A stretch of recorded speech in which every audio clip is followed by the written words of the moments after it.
کہ آپ بیٹھیں اور ڈالر لے لیں اور جب مہنگے ہوں گے تو بیچ دیں گے. یہ جناب ایسے پر لگے ہوئے ہیں، صبح کوئی اور ریٹ ہے، شام کو کوئی اور ریٹ ہو رہا ہوتا ہے. بس اوقات حکمران چینج ہونے سے ہی بہت کچھ ہو جاتا ہے. جو چاہیں وہ کریں، کمایا آپ نے، کنٹرول ان کا ہے. اس سے اگلا جال جو دجالی آیا وہ ہے کرپٹو کرنسی، اور کئی لوگوں کو بے شمار دھوکہ ہو چکا ہے. پھر بھی وہ جوا کھیلتے ہیں. کوئی بھی کسی قسم کی کرنسی خرید کر رکھو، مہنگا ہونے پر بیچو، یہ تو کسی صورت جائز نہیں ہے. اسلامک اسکالر مفتی محمد یوسف تیبی حفظہ اللہ تعالی، فاضل مدینہ یونیورسٹی. الحمدللہ والصلاة والسلام علی رسول اللہ وعلی آلہ وصحبہ ومن والہ وبعد. ایک سوال بہت کامن ہو گیا ہے کہ کرپٹو کرنسی کا کیا حکم ہے، اس کو خریدنا فروخت کرنا یا اس کے ذریعے خریدنا فروخت کرنا، اس کا کیا حکم ہے؟ جواب تھوڑا تفصیل طلب ہے. پہلی بات تو یہ کہ اسلام میں کرنسی وہ ہے جو اپنی ویلیو خود رکھتی ہو. کسی کے کہنے پر یا کسی کے اعتبار پر وہ کرنسی نہ بنے، بلکہ وہ اپنی ویلیو خود رکھتی ہو. کوئی بھی نہ کہے وہ پھر بھی ویلیویبل ہو، سب انکار کر دیں وہ پھر بھی ویلیویبل ہو. تو اس کی بہترین شکل جو تھی وہ قدیم زمانے سے سونا چاندی یا میٹل کی کرنسی تھی. نبی صلی اللہ علیہ وسلم نے حکومت قائم کی، خلافت لی، لیکن اس کے باوجود آپ نے کوئی اپنی کرنسی نہیں چھاپی، اس لیے کہ جو درہم و دینار چل رہے ہیں چلتے رہیں، کیونکہ وہ خود اپنی قیمت رکھتے ہیں.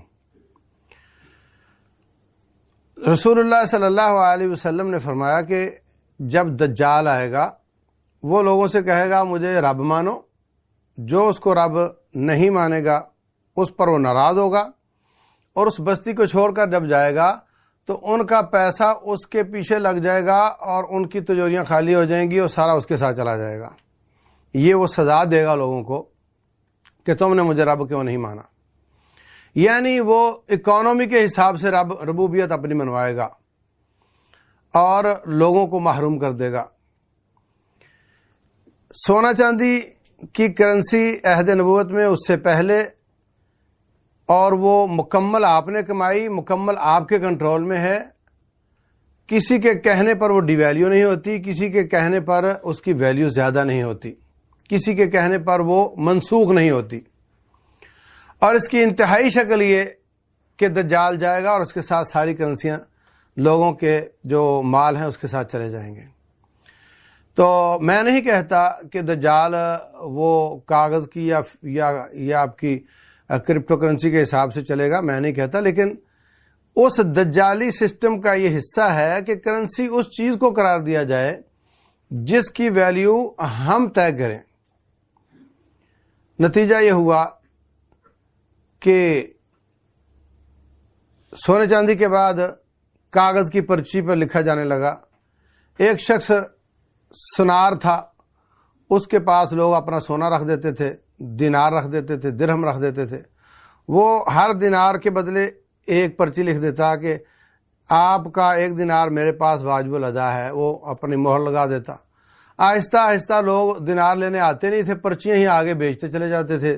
پھر وہ پرچی پھٹ جاتی تھی تو انہوں نے اس کو چھاپ لیا اور اوپر لکھ دیا کہ ہم لہذا کو مطالبہ پر ادا کرے گا. تو اس طریقے سے یہ پیپر کرنسی بنی. اس کا نتیجہ یہ نکلا کہ اب وہ سنار چاہے تو جتنا ڈپازٹ پڑا ہے اس سے زیادہ پرچیاں چھاپ سکتا ہے، اس کے ہاتھ کی بات ہے. جو کاغذ پر وہ لکھے گا 2 دینار تو 2 ہو جائیں گے، تو سونا وہ خود بنا سکتا ہے، مطلب یہ. تو یہ غلط ہو گیا.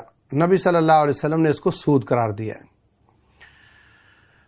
یاد رکھیں مارکیٹ کی 2 شکلیں ہوتی ہیں، بلکہ 3 قسمیں ہوتی ہیں. ایک مارکیٹ کی قسم ہے، اس کو کہتے ہیں بارٹر سسٹم، کہ آپ نے گندم دی، جو لے لیے، جو دیے، چینی لے لی، چینی دی تو چاول لے لیے، دونوں طرف سامان. یہ بہترین چیز ہے، اس سے 2 سودے ہو جاتے ہیں اور یہ عوام کے لیے، غریبوں کے لیے بہت زیادہ نفع بخش ہے. دوسری مارکیٹنگ ہوتی ہے کوموڈیٹی مارکیٹنگ، کہ آپ سونے سے گندم، سونے سے چاول، سونے سے کھجور، چاندی سے جو خریدیں، ایک طرف کرنسی اور ایک طرف سامان.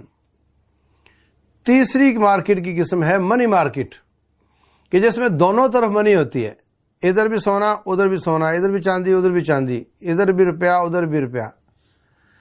تو کرنسی سے کاروبار کرنا یہ منی مارکیٹ کہلاتا ہے، اور اس میں رسول اللہ صلی اللہ علیہ وسلم نے اتنی اجازت دی ہے کہ آپ مجبوری میں یہ کر سکتے ہو کہ آپ کے پاس مثلا 1 دینار ہے سونے کا، اور آپ کو چینج چاہیے تو آپ کسی بھائی سے اس کے 10 فلس لے لیں، چھوٹے سکے لے لیں، اور وہ اس کے پاس 10 سکے ہیں، اس کو 1 دینار چاہیے تو وہ آپ کو 10 دے کر 1 لے لے، لیکن اس میں نفع کمانے کی اجازت نہیں دی گئی۔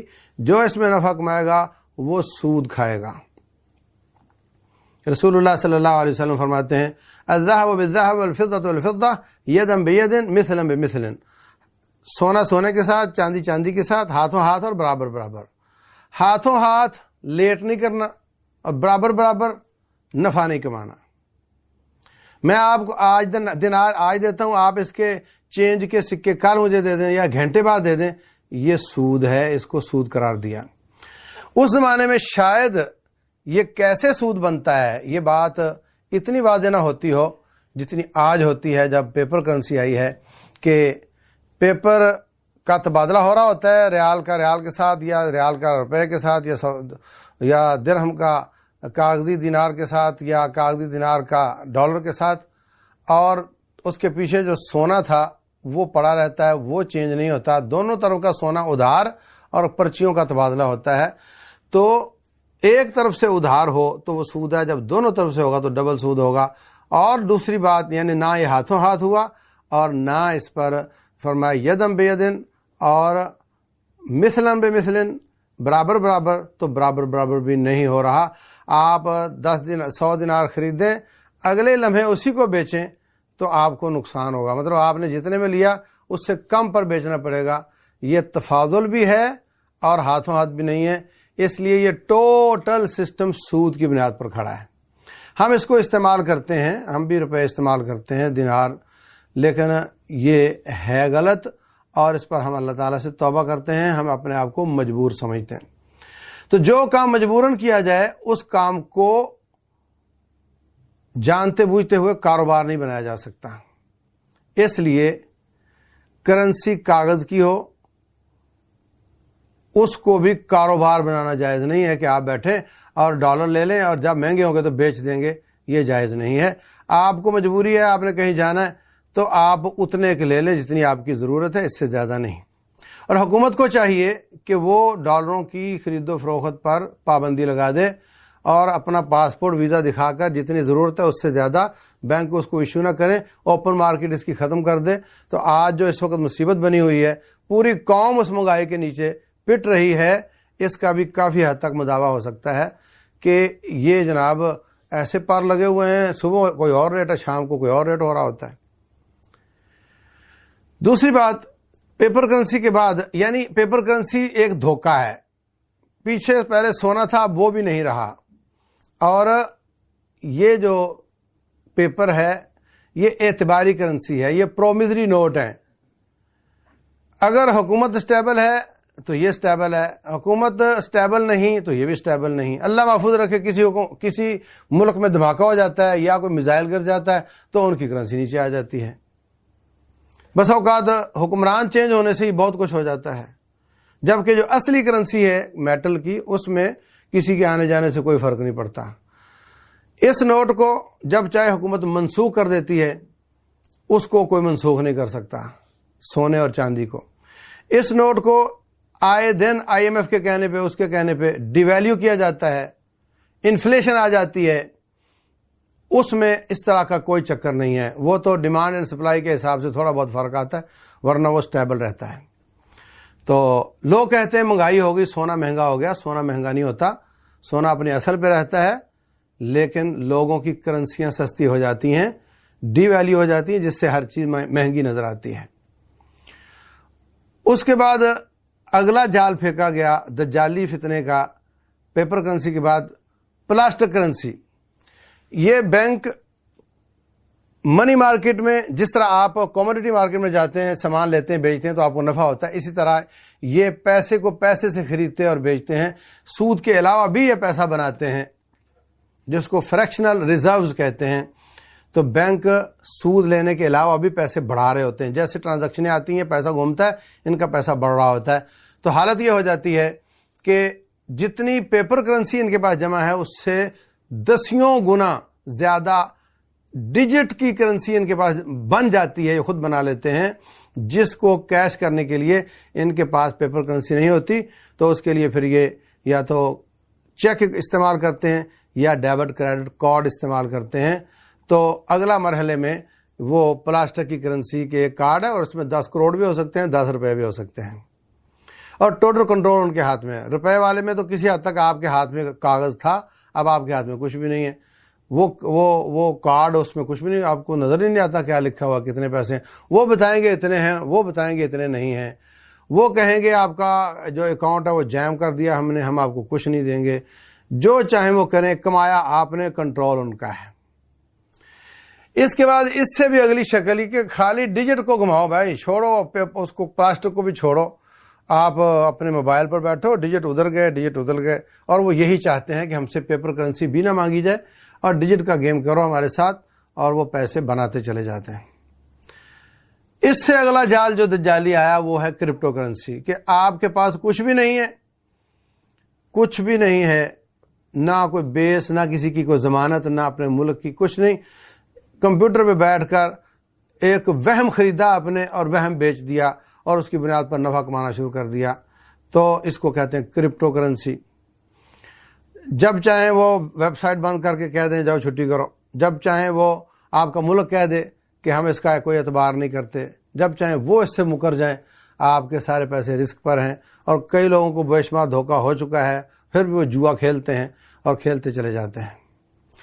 تو یاد رکھو، جس طریقے سے paper currency, digital currency, plastic currency, اسی طرح کرپٹو کرنسی ہے، جس طرح ہم اس کو غلط سمجھتے ہوئے مجبوراً استعمال کر رہے ہیں، ایسے اگر کوئی زمانہ آئے اور کرپٹو کرنسی نافذ کر دی جائے یا عام ہو جائے اور ہمیں بھی استعمال کرنی پڑے تو اسی مجبوری کے تحت ہو سکتی ہے، لیکن اس کا یہ مطلب نہیں کہ یہ جائز ہو گئی ہے، رہنا اس نے سودی ہی اور حرام ہی ہے۔ نمبر 2، ایک ہے پیپر یا کوئی بھی کسی قسم کی کرنسی خرید کر رکھو، مہنگا ہونے پر بیچو، یہ تو کسی صورت جائز نہیں ہے، اس کو مجبوری کی حد تک رکھو۔ دوسری شکل یہ ہے کہ آپ نے کسی سے پیسے لینے تھے اور وہاں سے کرپٹو کی یا ڈالر کی شکل میں ملے آپ کو، تو آپ نے لے لیے، یہ ایک اور کہانی ہے۔ یہ آپ نے پیسے نکلوانے تھے، آپ نے نکلوا لیے، وہ جس شکل میں بھی آئے، بعد میں آپ اس کو چاہیں اپنی کرنسی بنا لیں، وہ بھی وہی شکل ہی ہے، یا کوئی سونا چاندی خرید لیں یا کوئی اپنی جائیداد خرید لیں، تو ایک ٹرانزیکشن کے طور پہ لین دین کے حساب سے اگر آپ کو استعمال کرنا پڑ جاتا ہے تو اس کی گنجائش وہی مجبوری کی حالت میں نظریہ ضرورت کے تحت بنتی ہے، لیکن اس کو سامان تجارت بنا لینا اور اس کی تجارت کرنا، وہ ڈالر ہو یا کرپٹو ہو ایک ہی بات ہے، یہ جائز نہیں ہے، اس کو صرف مجبوری کی حد تک رکھنا چاہیے۔ واللہ اعلم، وصلی اللہ وسلم وبارک علی نبینا محمد۔